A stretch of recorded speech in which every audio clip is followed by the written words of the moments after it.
Hi friends, అందరూ ఎలా ఉన్నారు? జున్ను అంటే ఇష్టం లేని వాళ్ళు ఎవరుంటారు చెప్పండి?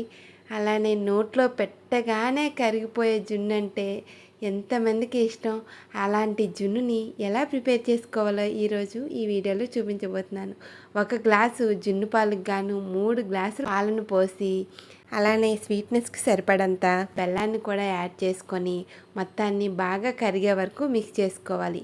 ఇందులోకే ఇలాచీ పౌడర్ను అలానే కొద్దిగా మిరియాలను చిటికెడు పసుపును యాడ్ చేసి పొయ్యి మీద దాన్ని ఉడకడానికి సరిపడా బౌల్ని పెట్టుకొని అందులో వాటర్ని వేసుకొని ఈ జున్ను గిన్నెని పెట్టుకొని మూత పెట్టుకొని ఆవిరి బయటకు పోకుండా ఏదైనా బరువును పెట్టి అలానే ఒక ½ అవర్ పాటు కుక్ చేశారంటే మనకి ఎంతో టేస్టీ అయిన జున్ను రెడీ అయిపోతుందండి. ఇలా చాకుని పెట్టుకొని పాలు అంటుకున్నట్టయితే ఇంకా జున్ను ఉడకనట్టు, పాలేమీ అంటుకోకపోతే జున్ను రెడీ అయినట్టు. చూడండి, ఇలా మీకు చూస్తుంటేనే నోట్లో పెట్టగానే కరిగిపోతుంది అనిపిస్తుంది కదూ. మరి మీలో ఎంతమందికి జున్ను అంటే ఇష్టమో కామెంట్ చేసేయండి. నాకైతే ప్రాణం అండి. Please subscribe.